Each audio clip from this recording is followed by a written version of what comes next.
नमस्कार. मी आणि स्वामी या चॅनलमध्ये तुमचं मनापासून स्वागत आहे.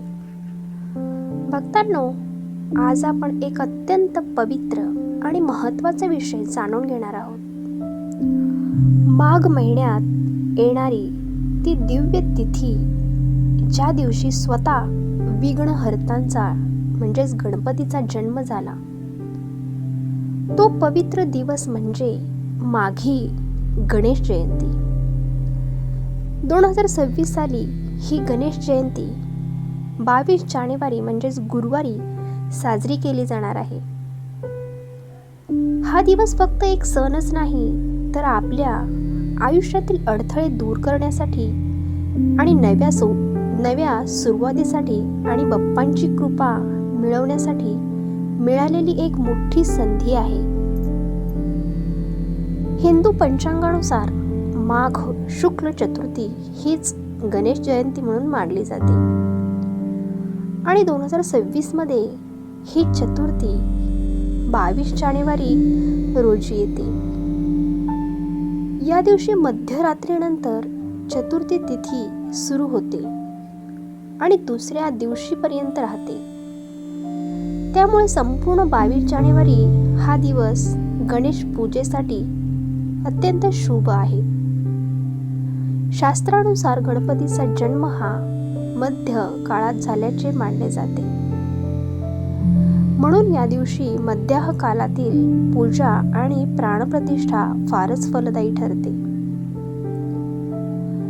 जर तुम्ही या दिवशी घरी गणपती बाप्पांची मूर्ती बसवणार असाल, प्राणप्रतिष्ठा करणार असाल, तर लक्षात ठेवा, सर्वात शुभ मुहूर्त हा सकाळी 11:29 पर्यंत, दुपारी 1:30 आहे.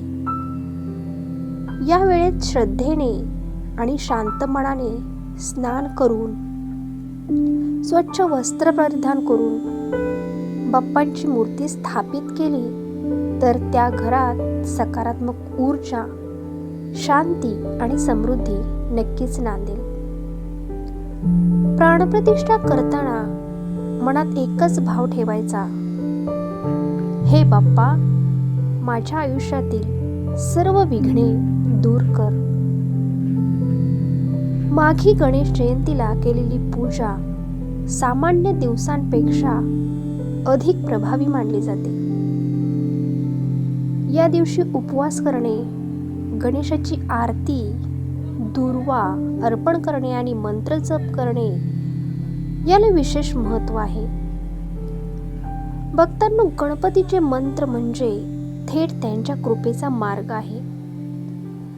या दिवशी मनापासून ओम गण गणपते नमः, ओम गण गणपते नमः हा मंत्र जपल्यास अडथळे दूर होतात, आपल्या कामात यश मिळते आणि मनाला स्थैर्य प्राप्त होते.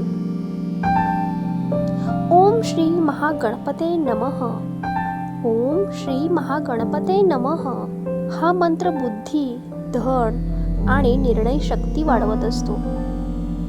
हे मंत्र जर 108 वेळा जपले तर त्याचा प्रभाव आयुष्यात नक्कीच जाणवतो. माघी गणेश जयंतीचे आणखी एक महत्त्वाचे संकेत म्हणजे या दिवशी चंद्रदर्शन टाळावे असे शास्त्र सांगते. कारण गणेशावर लावलेल्या मिथ्या कलंकाची कथा या दिवसाची जोडलेली आहे. त्यामुळे चंद्र न पाहता संपूर्ण लक्ष बाप्पांच्या भक्तीत केंद्रित करणे हे श्रेष्ठ मानले जाते. हा दिवस आपल्याला एक संदेश देतो की गणपती फक्त पूजेत बसलेला देवच नाहीत, तर तो आपल्याला शिस्त, संयम, बुद्धी आणि नम्रता शिकवतो. माघी गणेश जयंती म्हणजे स्वतःच्या अहंकाराचा विसर्जन करून बाप्पांच्या चरणी शरण जाण्याचा दिवस आहे. जर या दिवशी तुम्ही मनापासून प्रार्थना केलात तर तुमच्या आयुष्यातील अडथळ्यांचे दगड आपोआप बाजूला सरकू लागतील. एवढंच सांगते की या 22 जानेवारीला बाप्पाला फक्त फुलं दुर्वा अर्पण करू नका, तर आपलं मन, आपली चिंता आणि आपला विश्वासही त्यांच्या चरणी अर्पण करा. आता मला सांगा, तुमच्या आयुष्यात कधी गणेशाची कृपा तुम्हाला स्पष्टपणे जाणवली आहे का?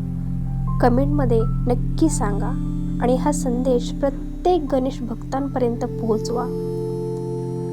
तर भक्तांनो, आज आपण माघी गणेश जयंतीची खरी तिथी, शुभ मुहूर्त आणि बाप्पांची कृपा मिळवण्याचा मार्ग जाणून घेतला. ही माहिती फक्त ऐकण्यासाठीच नाही, तर आयुष्यात उतरवण्यासाठी आहे. जर या व्हिडिओमधून तुमच्या मनाला थोडीशी जरी शांती मिळाली असेल, काहीतरी तुम्हाला मिळालं असेल, तर बाप्पांची आठवण मनाला भेटली असेल, तर हा व्हिडिओ लाईक करा. कारण लाईक म्हणजेच बाप्पांच्या चरणी अर्पण केलेली एक छोटीशी श्रद्धा आहे. आणि तुमच्या ओळखीच्या कोणाला अडचणी असतील, संकट असतील, तर हा व्हिडिओ नक्की शेअर करा. कदाचित बाप्पा तुमच्या माध्यमातून कुणाच्या तरी आयुष्यात प्रवेश करणार असतील.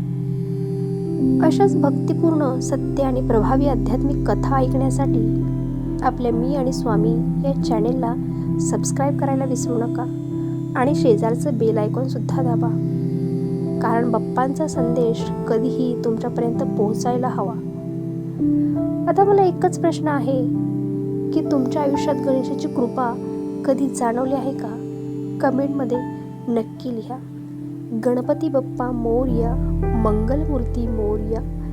भेटू पुढच्या व्हिडिओमध्ये. धन्यवाद.